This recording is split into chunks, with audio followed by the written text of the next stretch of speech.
Amma yeroo kanatti biyya Chaayinaa bahaa keessatti laaboraatoorii tokko keessaa kubbaan ibidda ajaa'ibsiisaan tokko qilleensa gidduutti balali'aa jira. Ho'i isaa handhuura aduu caalaa yeroo 6 oliin guddaadha.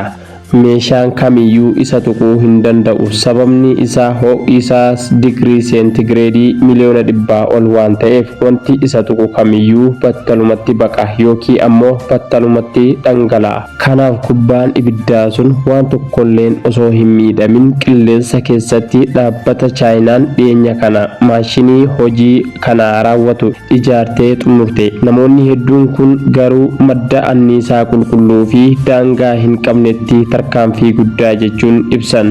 Garuu wanti qorattoota anniisaa Ameerikaa fi Awurooppaa baay'ee hawwate ho'a isaa miti. Lakkoofsi xiqqaan tokko ture. Viidiyoo kana xumura booda lakkoofsi sun maaliif barbaachisaa akka ta'e ni hubattan. Kubbaan ibidda kanaa qilleensa keessatti qabee dhaabbachiisuun kan danda'ame maagneetii guddaa tokkoon. Maagneetiin kun gosa isaa keessaa isa addunyaa irratti guddaa ta'e keessaa isa tokkodha. Ulfaatinni isaa toonii 582 dha. Kunis xiyyaara imaltoota guddaa guutumatti fe'amee tokko wajjin wal madaala.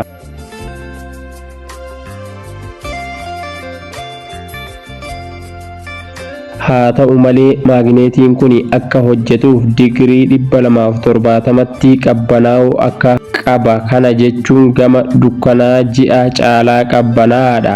Kanaaf bakka tokko keessatti wantoonni wal faallisan lama ni argamu. Pilaazmaan digirii miliyoona 100 ol ho'u, maagneetii immoo digirii 269 irraa gara 270tti qabbanaa'aa ta'ee isaa qabata.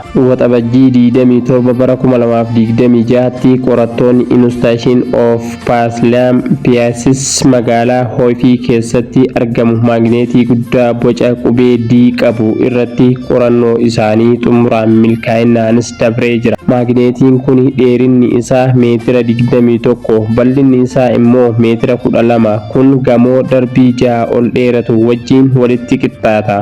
Garuu maagneetiin kun qofti hin gahu. Maashiniin guutuu maagneetota 16 ol fakkaatan qabaachuu qaba. Isaanis walitti marsanii akka doonaattii guddaa tokkotti diriiru. Yoo maagneetiin 16 sun hojii jalqaban humna maagneetii 6.5 teelsaa maddisiisuu. Fakkeenyaaf maashiniin qorannoo yaala MRE jedhamu humna 1.5 teelsaa qofa qaba. Kanaaf maagneetiin Chaayinaan kun humna isaa dachaa hedduun caala. Kaayoon isaa qaama namaa qorachuu miti. Pilaazmaa digirii miliyoona 100 ol ho'u qilleensa keessatti qabee dhaabbachiisuudha.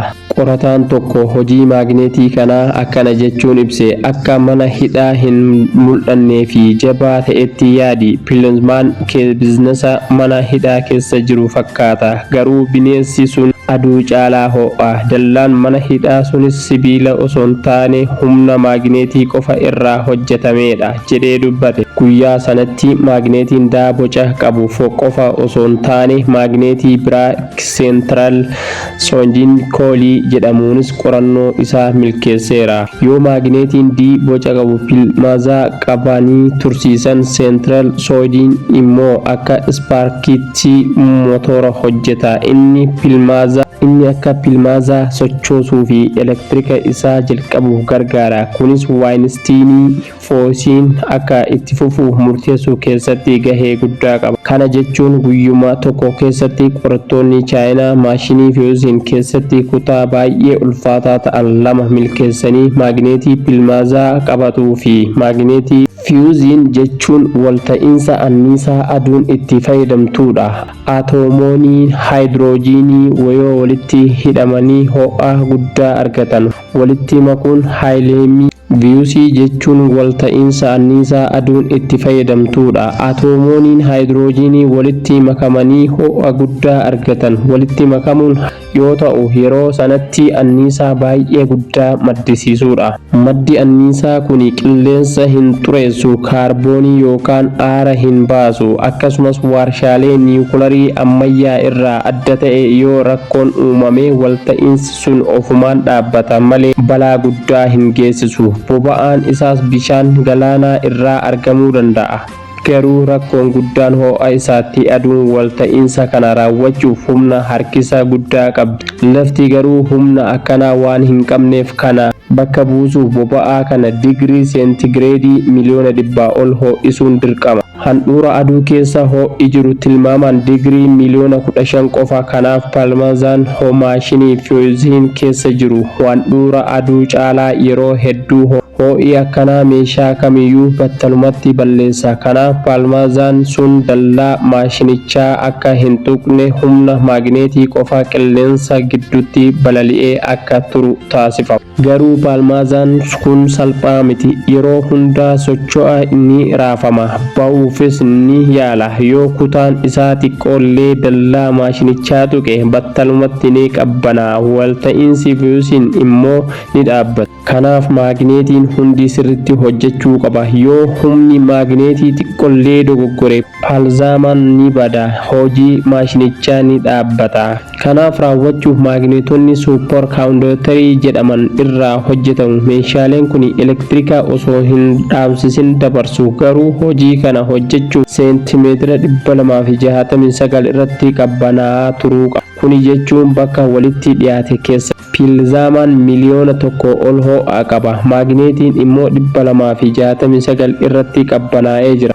Walfaallaa ho'aa fi qorraa akkaan yeroo dheeraaf wal bira turuun hojii saayinsii fi injiinarii addunyaa keessaa isa ulfaataa ta'e keessaa tokkodha. Maagneetiin kun waggaa 60 tajaajiluuf kan qophaa'edha. Kanaaf ogeeyyiin isaa yeroo kuma hedduu ol qabbaneessanii ho'isanii humna elektirikiitiinis qorachuun jabina isaa mirkaneessan. Kana hundaa keessatti chaayinaan qofaa miti. Ameerikaan, Awurooppaan, Jaappaan, Kooriyaa fi piroojeektiin idila addunyaa intar jedhamu Faransaay keessatti ijaaramaa jiru hundi teeknooloojii fiyuuziin irratti dorgommii cimaa geggeessanii amma gaafii guddaa ta'u tokkotu jira. Maagneetiin chaayinaan ijaarte kuni maagneetota addunyaa biroo irraa maaliin adda?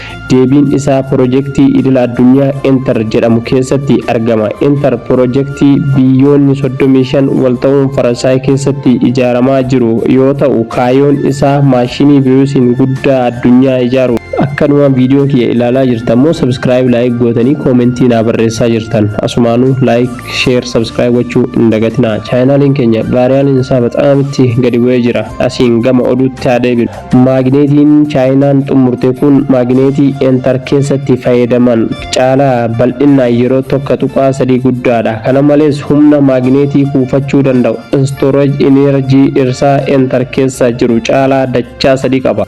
Kuni tarkaanfii salphaa miti. Humni kuufamee baay'achuun paalmaazamaa ho'a guddaa fi cimina qabu tasgabbeessanii to'achuuf murteessaadha.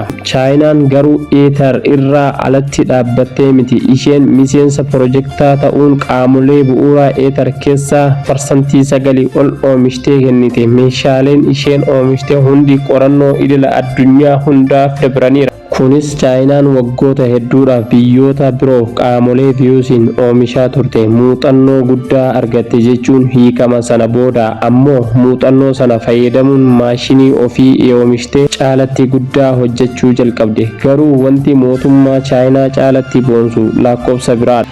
Lakkoofsi suni parsantii 100 jechuudha. Hiikni isaa maagneetiin kun guutumaan guututti chaayinaa keessatti qophaa'e jechuudha. Qorannoon diizaayinii oomisha meeshaalee fi walitti qabiinsi isaa addunyaa biyya keessas qofaa keessatti raawwata. Kana dura wantoota akka spooraakshinii taayippii sibiila addaa qorachaa cimaa fi dandamatu meeshaalee inostaalshinii fi teeknooloojii maagneetii maaruudha. Biyyoota alaa irraa bitamu yookaan eeyyama laayensensii fudhatanii fayyadamuun turan.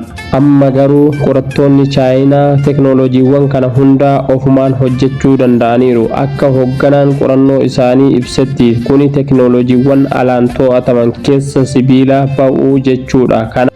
Biyya kamiyyuu irraa dhiibbaa yookaan dhorkaa yoo dhufellee piroojeektiin fiyuuziin isaanii